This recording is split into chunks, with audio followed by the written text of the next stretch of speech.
I don't have to worry. Why would I worry when I know it's working for me? It's working for my good. I don't have to worry. Why would I worry when I know it's working for me? It's working for my good.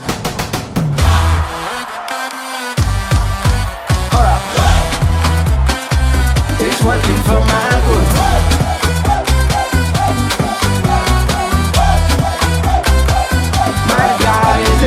Familiar. I've been on my Duolingo, so I could do this whole thing in Espanol, but I won't. Welcome to the Intentional Podcast with Travis Greene. Intentional living in an unpredictable world. You can't control the world around you, but you can be intentional about the life you choose to live in it. I am excited today. I got my brother, same initials, same height. My guy. And I know you only clicked on this link card listening to it because it has his name in the description. This guy is amazing. He is a chief worship leader, an incredible husband, father, thinker, all the things, man. Been a long time friend of mine, well over a decade, and I just love him so much. But in this conversation, we're going to jump into multiple things, even beyond music. We want to know the man behind the music. So ladies and gentlemen, get real noisy in this room and around the world for the great Todd Galberth. Woo! Yeah. You're not clapping that thing. Everybody. Yes. How you feeling, man?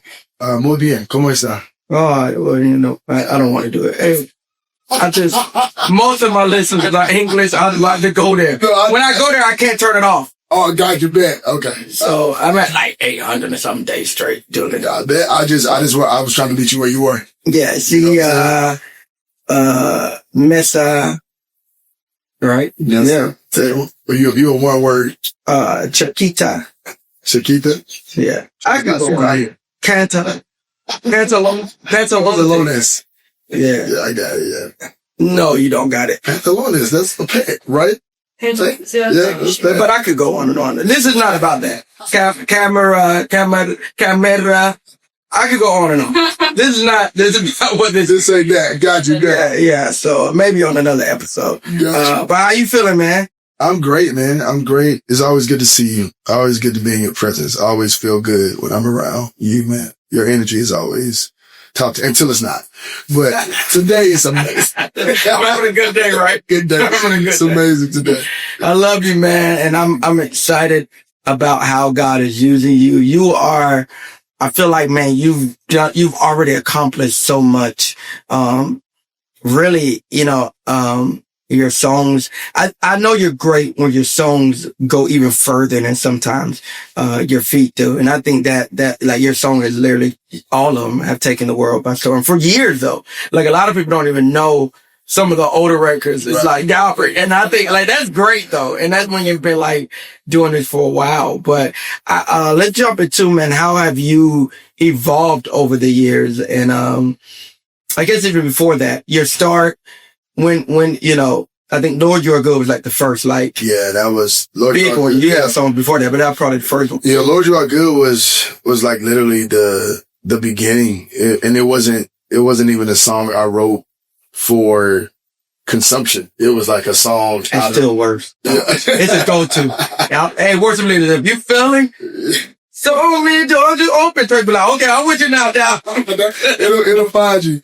But that song, I didn't even write it. It was like literally out of a moment. Like I know I'll tell the testimony on the record. Like I just lost my job, just had a baby, just bought a house. You don't need all three of those things. That's a hard combination. Right. You know what I mean? Damn. And I was leaving my house acting like I was going to work. My wife thought I was going to work, but I was too embarrassed to tell her because we just had a baby. So as a man, you like, I'm a provider. Now I'm like, I can't even provide. And we just bought a house. So we literally like a few weeks into this house. Pause. I've only seen this on TV shows. People actually do this. What you got up and got dressed. I got dressed, put on my clothes, kissed my wife. All right. I'll see you later. I'm sorry. And I went over to James Jack's house and played PlayStation for 4.5 hours. Come here. Woo! Boy, man. Long day. Long day. So, man, I was working in the school system. The kids were wild. I was too embarrassed, man. Then like one day I was like, yo, I gotta tell this woman. You know what I mean? And like, then like my wife. Like, who is a phenomenal woman? Like, incredible. Like, she was, it was so weird because she never had that thing on her where it was like the enemy put something in my mind. It's like when I realized, like, no, she's not even that type of or caliber of person that's gonna hold that against me. And it was like, you know, even in that moment, I wasn't even making a lot of money. Like my wife was making like double the amount of money I was making, and to lose a job. And she's like, so it was like that fear of just like being a man and not feeling like I was a provider in that moment. And she was like, yo, she never for one second, like the moment that I could take my wife off her job, I mean, like the second I did the math on it, all right, we don't have to go to work anymore. Because like in that season and just every season when she could have held it over my head, when she could have been smart, or when she could have popped off because, you know what I mean? Because of where I was, it was like the moment I had the opportunity to put her in the best position. I did. Like, said, like, hey, she was getting up to go to work. I said, tell them this your last day. Wow. Because you're not going to work no more. Damn. I said, you go to work if you want to. Yeah. But you don't have to. You don't have to. I said, because you never for one second ever said, well, you're supposed to be this and you're supposed to be that. And, so I allowed the enemy to put this thing in my head, even though I knew the woman that I was married to wasn't even that type of person. So I'm going to work. I mean, acting like I'm going to work. And then finally one day I'm like, hey, this is what happened. She was cool. She's like, yo, God's going to work it out. And then I'm at home and I got an attitude with God because I'm like, I'm going to this church every week. They ain't paying me a dime. I'm doing revival afternoon service Wednesday night.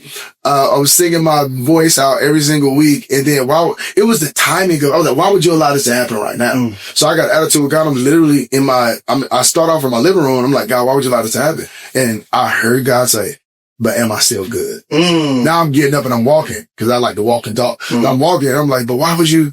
It's like, yo, the timing of this, I just had a baby, just bought a house. I don't want this woman looking at me crazy. Why would you allow this to happen? It's like, yo, am I good? Now I'm in the kitchen because I got to wash dishes because I had no job. So I'm like, standing over the dishwasher. That's dishwasher. You know what I'm saying? Money. Absolutely. So I'm like standing over the dishes in the kitchen. I said again, and God was like, yo, am I still good? And it hit me. I was like, you know what? Even in this, Lord, you are good. That's right. You've been better than good. I can't even praise you enough. It's not about the job or the money. It's like, I owe you my life. I can't praise you enough, even if I try. Cause I literally wrote that line in that moment with me fussing and trying to argue with a God who knew the end from the beginning. It's crazy. So, yo, I want to just dig in right there a little bit.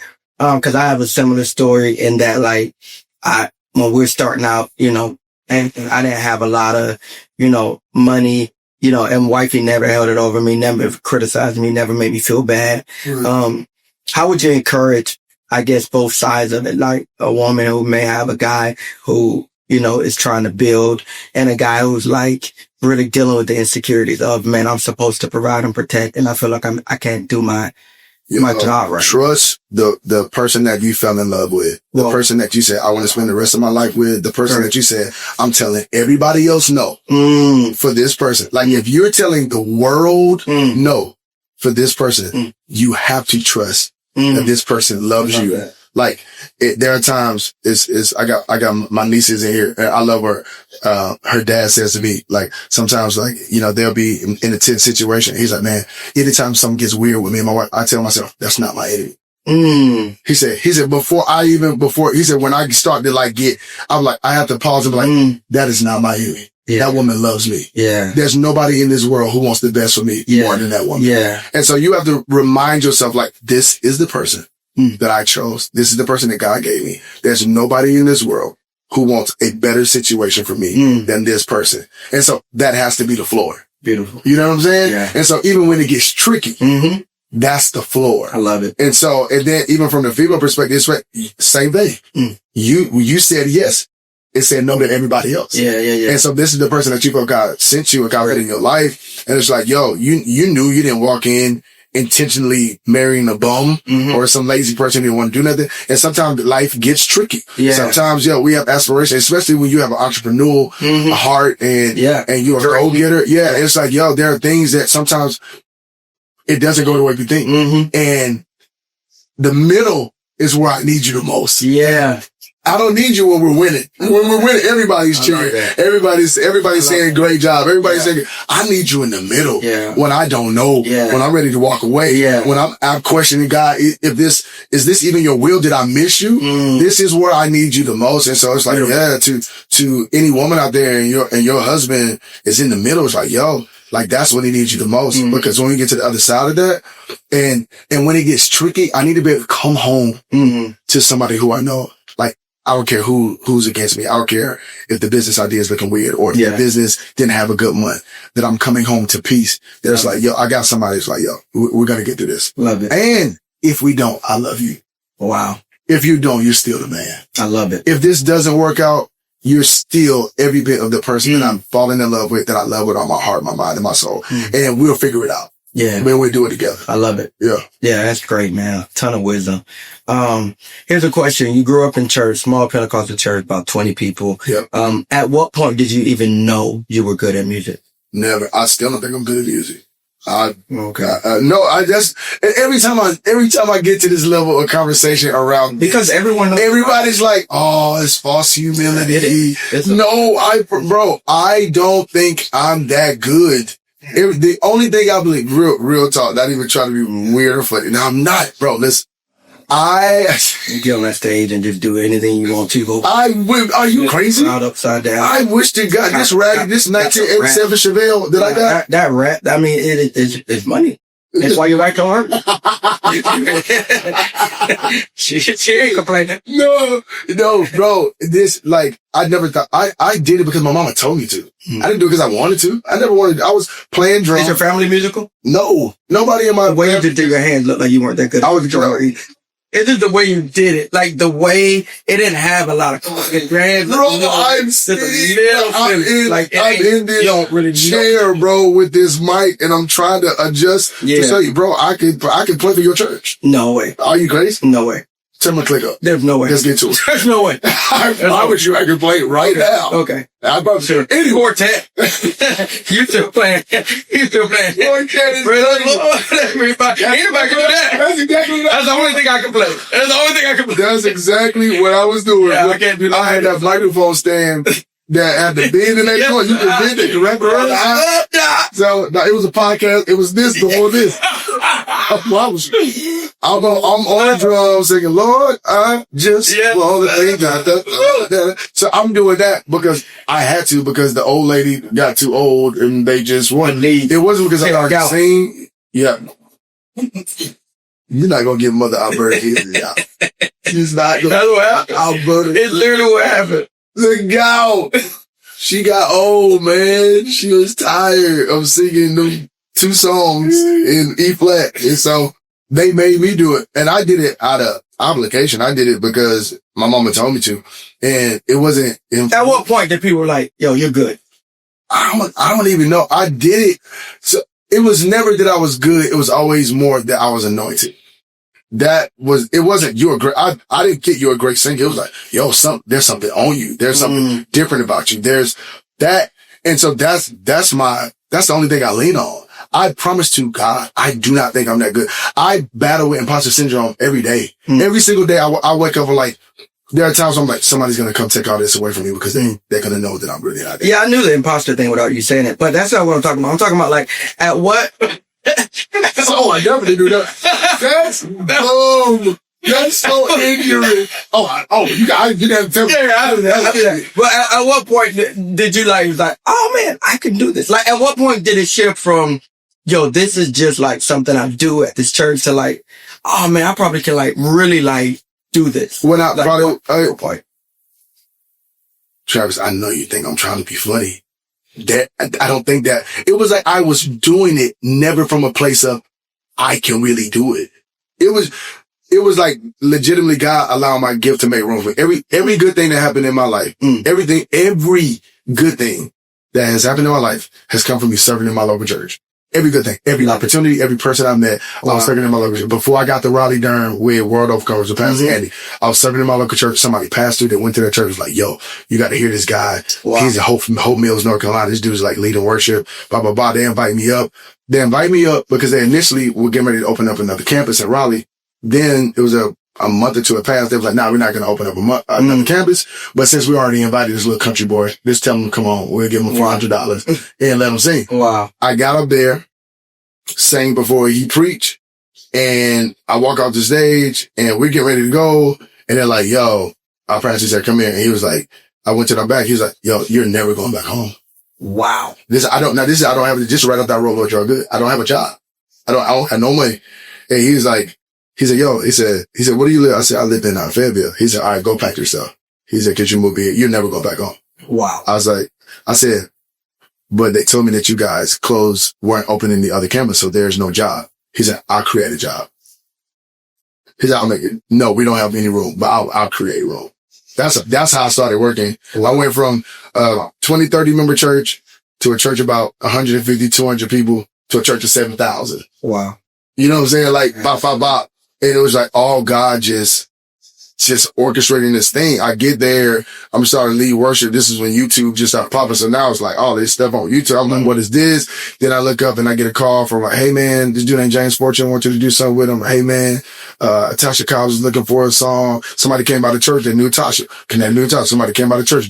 Everything serving in my local church, every door. And so everything was always, yo, God opening the door, me having the courage to walk through it.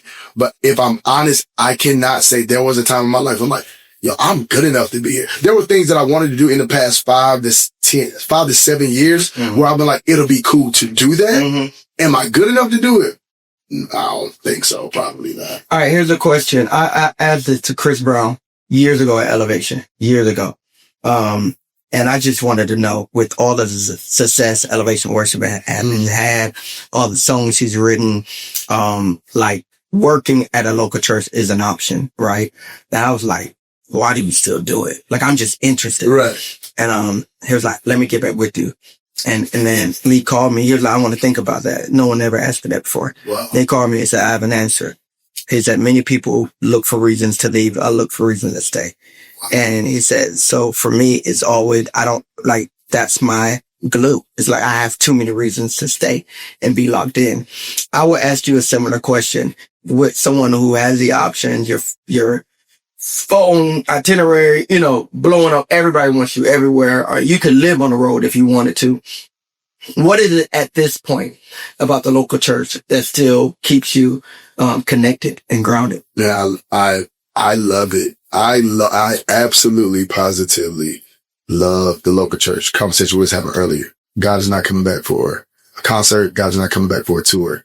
God is coming back for his church. Man. That's his bride. That's his heart. Man. Even I get tricky. That's why I have to watch it. Like stuff on social media when people start talking about the church. I'm like, y'all are way too casual. Yes, sir. With something that God cares so much about. There's nothing more important to him. He is not coming back for this stuff. He's coming back for his church. And so to me, like that's always been my heart. And I think it's a part of the pastor in me about watching a guy who walked in and his hands was in his pockets and watching this same guy go to a little clap and then watching that same guy go to here and then watching that same guy show up every Sunday. Full throttle. Like that piece too. It was like, yeah. To watching it. Cause you can't get that on the road. You don't know. You know what I mean? You plant a seed, but you never get the benefit of seed. Yes. And so being in a local church and walking with people and talking with people and literally like pastoring people, is something that fills my bucket in a way. It's like, traveling, that's whipped cream and cherries. Is God using it? Absolutely. Is he getting the glory out of it? Absolutely. But what I get to do week in and week out at any local church that I've served at is the greatest thing that I've ever gotten to do in my life. Jermaine Daly, he hit me a few months ago. I think it was right when I came off the MAV tour and he was like, yo man, I just want to give, and he did it with the right heart, right intentions. Right? He was like, I feel like Todd Galberth need to get his flowers, man. He's been doing this for a long time and he's finally getting to the place where that he's probably wanted to be. And, he's more known than he's ever been. I just want to give him his flowers. And I hit him. I was like, bro, like, I appreciate that. I won 15 years ago. 15. I was living when I didn't have a job, man, and somebody paid me more money than I was ever making to come do what I would do for free. If that was the max, I won. Yeah. It's like people really think it's like false humility. It's like I won years ago.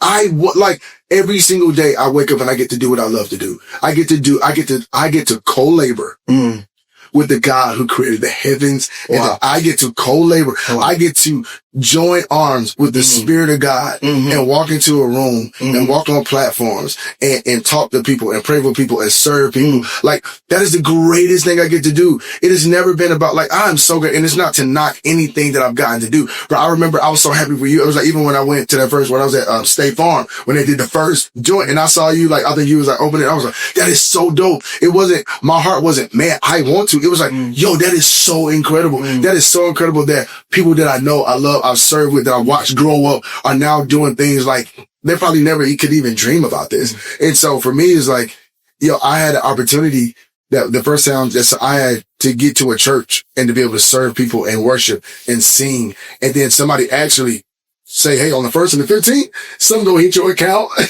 You know what I mean? And I'm able to pay my bills and like take care of my family a little bit. I was like, I won. Yeah. I was like, I'm from the dirt. Yeah. I'm from the dirt. Me too. It's like, and I'm like, I want, and so everything that I'm experiencing now, am I overly grateful? Oh my God.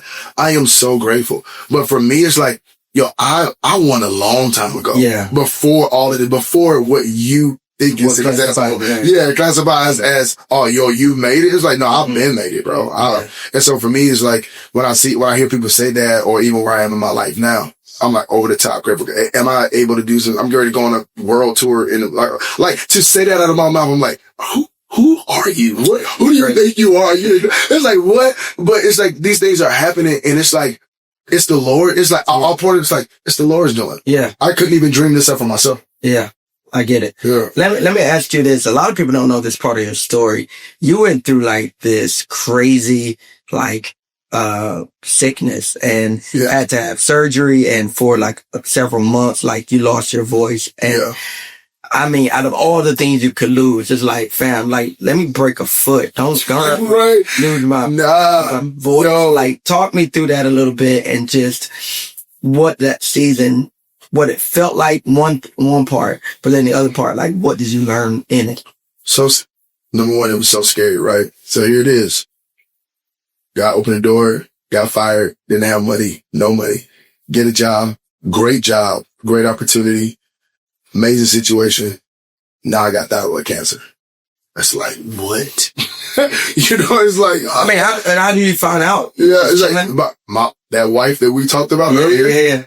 She said, my wife is a nurse, and she goes, saying, you got a little lump right here. And I was like, it was so subtle. It wasn't like this huge gourd, you know, hanging out of my, off of my neck. It was subtle.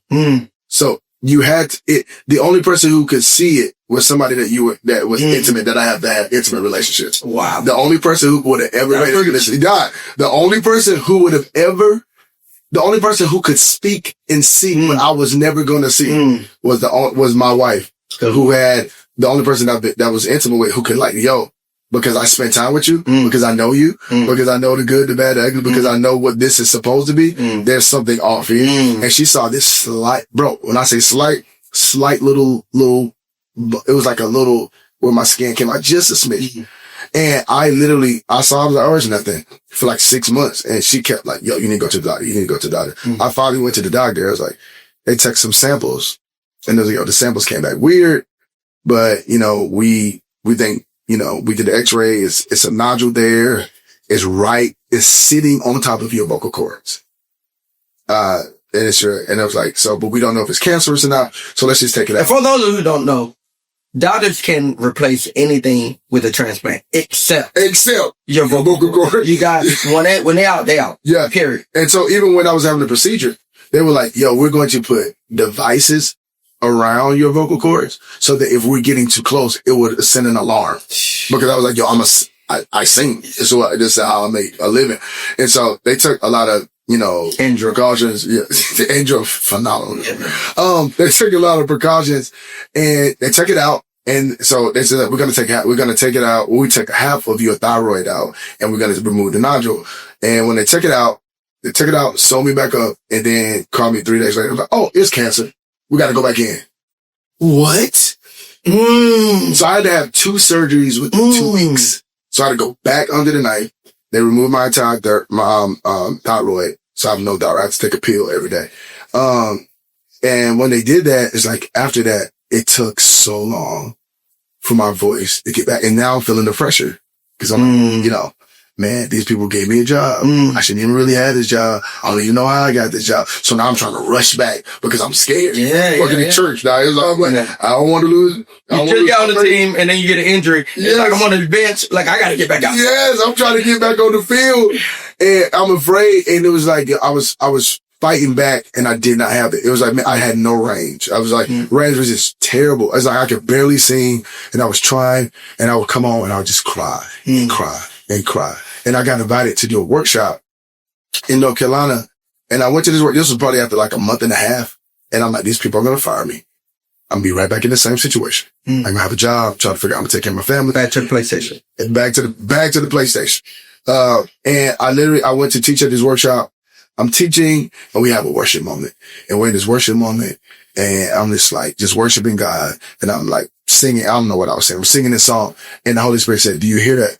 And I'm singing. I was like, okay, now just keep singing. Holy Spirit said, do you hear that? And I'm like, what are you talking about? So I keep singing and then I'm like, I was singing like where I used to sing. Like, wasn't thinking about it. It wasn't, I didn't come in with like, oh, today is going to be the day God's going to do it. I'm in his presence and I'm just worshiping and I'm leading a group of people. And the next thing I know, what I thought was lost, I'm operating in. And it wasn't even from a place of me saying, God, do it. It was just from a place of being in his presence. Boy. It was just from being in his presence. And then, but here's the thing. I skipped over this. Even before I got my voice, God talks to me. It's so crazy. He said, do you not know that if I never gave you your voice, I could still get the glory out of your life? He said, you keep attaching yourself to this thing. Here's that I can do what I want to do through you. If you never got that, I'll take a whisper and use it. Come on. If that's all you had, I'll use it. If all you have, if you had to sing baritone and that's all you can do, I'll use that. He's like, he said, you're wrapping around what I can do based off of where you currently are. And if that's all, if that's all you have, that's all you need. If that's all you have, that's all you need. Come on. And so it was like, even I went into that teaching that workshop, I was like, I had a certain amount of peace. And so it was almost like, it's going to be what it is. God's going to get the glory out of it all. And the moment that switched, the moment that if you don't, all right, cool. You still able. If you don't, and it wasn't until I got there that I was like, okay, yeah, all right, you're going to use it. You're going to use it. You're going to use it. And that's when he was like, okay, all right, now I can trust you with it back. Go ahead. Flip the switch. And healed it. And healed it. And healed it. And ever since then, I've been back and I'm like, yo, don't know how, don't know why. But I'm like, yo, if you can get the glory out of it, I love it. Use it. I got 2 quick questions. I got to get you on the road. So I got to land. Your team is very rude. They're like, we got stuff to do. Wow. Man, your team is just the hostility. You feel it. The eye beaming at me. First of all, everybody, Todd Galberth has that entourage. Okay. You didn't know this, but all this humility, I don't know if I'm getting there. He came in with a bunch of just crew and people and stuff. Camera, and he had his own camera. This is all kind of stuff. All right, two landing questions. One, safeguards. You are world-renowned, worship pastor at, probably the fastest growing church, one of the fastest growing churches in the country. Phenomenal, lead pastor there. Yeah, the man himself. And, but you're Todd Galberth. What are practically, some safeguards just to maintain integrity, maintain, this walk you have with God and where you're not replacing, your prayer room for a platform? Yeah. Just having people that'll tell you the truth. The biggest thing. Love it. Even like my pastor friends, that was like, it's like, you gotta have somebody in the room that can check you. If there's nobody in your life that can check you, you're in trouble.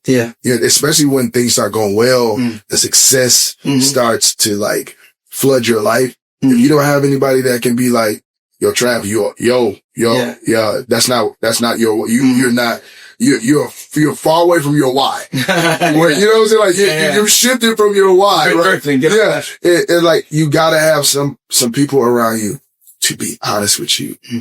And say, yo, you didn't used to talk to people like that. You didn't, there was a time where that didn't matter, that this was way more important. And so safeguarding yourself with people around you that will tell you the truth. Love it. And I'm going to circle back one more time.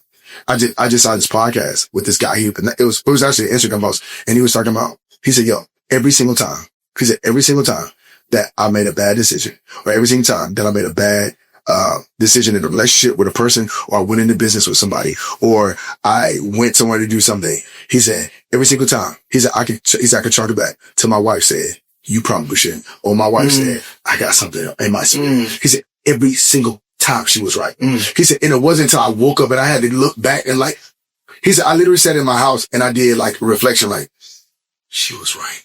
Every time when it came to nuances of relationships or big, They be knowing. And so it's like real. And like for me, it's like, literally, I told God going into 2026 for me was like, God, you've already, if you don't do another day, you don't have to. But I know you're going to do stuff for me. This year, I need you to do something in me. This year is like, the stuff around me is going to be cool. Yeah. I need you to do something in me. And a part of that, I literally felt the Lord was like, I want you to listen to your wife more this year. Love it. I want you to trust that. Trust that. Because she's like, yeah, a lot of, I went back like Odin. I was like, yeah, she was right about that person. Yeah, she was right about it. It's like you don't want to admit it, but it's like, oh, she was right. So just having people around you that you trust, that love you, and that can tell you the truth. All right, rapid fire. We're done right here. Last question. All said and done, right? You're out of here. Kids here. Wife here. What do you want to be said about Todd, the man? Man, like that's such a layered question. I think on the surfaces, we like both worship. You're a pastor, a doctor, or philanthropist. I don't know. I don't know if you that daycares with you, scamming the government out. Like, I don't know. Anyway, that's not my business. What? And I speak Spanish. Yeah, you speak Spanish. I don't even know. Thank you. So what's going to happen? Man, I want to say that if at the end of the day, man, he loved his family well. And he led people into encounters with Jesus. And he was passionate about them both. I'm working harder at the first part. Yeah. I was having a conversation with my pastor just about being a father, a husband. And I want to encourage people who are watching today. He was like, yo, man, it's never too late to make a pivot. Cause sometimes we feel like it's too late. Yeah. You know what I'm saying? Even I've been battling with stuff with my son. Cause like, yo, is it too late? Is it too late? And my pastor said, he'll remember the pivot. I don't care what happened before the pivot. If you pivot, he'll remember the pivot. Great. So as a husband, as a father, as a friend, to anybody who's watching, you feel like, man, it's too late for that relationship. It's too late to turn that marriage around. It's too late to turn this relationship around. It's like, no, it's never too late. They will remember the pivot. And if people see, oh my God, he really changed. And it was like, no, he did a 180. Like he repented. He turned and he shifted. It was like, that's what people will remember. Man, I pray it's like, yo, guys, that's my heart for me. That's why I said this year, God, it's about what you can do in me rather than what you. I love that. I love this man, ladies and gentlemen. One more time, the great Todd Galberth. Thank y'all so much for tuning in to the Intentional Podcast, Intentional Living in an Unpredictable World. Do me a favor, if this content blessed you, like, subscribe, and tell somebody. Share it right now. Share. You can push the share button and you can like copy a link. If this goes viral, do I get paid? Text it. Do I get some money? No. Anybody, I don't think you give me any money, but do I get some? No. But you can share it with everyone. Yeah, let's set this down, guys. And however, if it does go viral and, but it is monetized. This is over. As he said, I am a philanthropist. You will never see. You're going to help. If it does monetize, you're going to help. I am a philanthropist. You're going to help feed, black kids. Jake's job. His kids. Yeah. I can see it. 3 African kids, you're going to be a blessing too. Oh. Give them food and nourishment. This is over. And education and all kind of stuff. We love y'all. We'll see y'all next time.